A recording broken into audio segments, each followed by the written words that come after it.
هێشتا لە هەرێمی کوردستان هەنگاوی جدی بۆ گەڕان و دۆزینەوەی بێسەروشوێنان نەنراوە. هەرچەندە کە سوکاری بێسەروشوێنان متمانەن بە حکوومەت و پشکنینەکانیش نەماوە تا ئازیزەکانیان بۆ بدۆزرێتەوە، چونکە لایەنە پەیوەندیدارەکان خەمساردن لە ئاست ئەو کەیسەدا.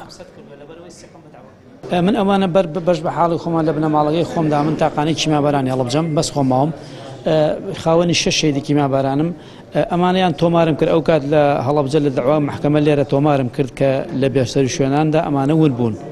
بەش بە حاڵی خۆمانێمە کە دایک و باوکمان شەید بوون لەگەڵ مناڵەکانمان دوو خوشک و دوو برا من هەر نەشمانزانی ئەسڵەن چیان لێ هات.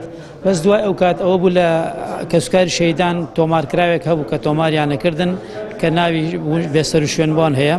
ئێمەش بەش بە حاڵی خۆمان تۆمارمان کرد. بەس دوای 2 ساڵ من داواکەم سەد کردەوە لەبەرەوەی حکومەت داواکای ئێمە یعنی بە هەند وەرناگرێ گوێ بۆ داواکانمان ناگرێت. بەداچوون کراوە بەڵام بەداچوونەکان بەڕاستی هەندێکیشان ئەوانەی کە دۆزرانەوە تا ئەوانەی ئومێدی پێبەخشین بەڕاستی بێ ئومێدتری کردینەوەی کە ئێمە بۆ دوای منداڵیون بۆ بگەڕێن کە ئومێدەکەین ئیشی جدی لەسەر ئەم بابەتە بکرێ. من خاوەنی خوشکی ون بووم کە 1 ساڵ و 5 مانگ تەمەنی بوو لە چێوەرانی هەڵەبجە بە ناوی حەمیدە محەممەد سعید. لە هەڵەبجە ئیڤێنتێک لە ڕۆژی گیانی بێسەروشوێنان بەڕێوە چوو کە ئامانج لە ئیڤێنتەکە گرتنەبەری ڕێکاری پێویستە بۆ سۆراقکردنی ئەوانەی بێسەروشوێنن لە هەرێمی کوردستان. بە پێی داتاکان 337 کەس لە هەڵەبجە بێسەروشوێن و تا ئێستا هیچ هەواڵێکیان لەبارەوە نازانرێت.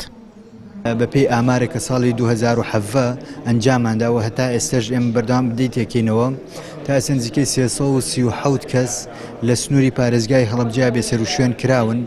ئەمانە تا ئێستا هیچ ئەسەرێکیان نییە کە سەر بە 211 خێزانن. نیزبەی هەرە زۆری ئەم بێسەروشوێن کراوانە خۆیان لە پرۆسەکانی جینۆسایدکردنی هەڵەبجەیە ئەبینەوە.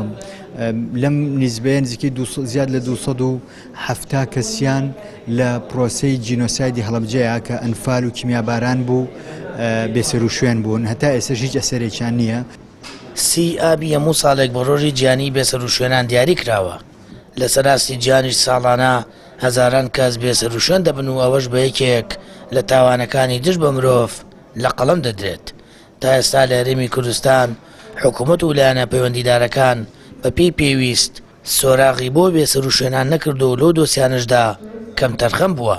هەر بۆیە هەزاران کەس لە هەرێمی کوردستان بێسۆراغ ماونەتەوە.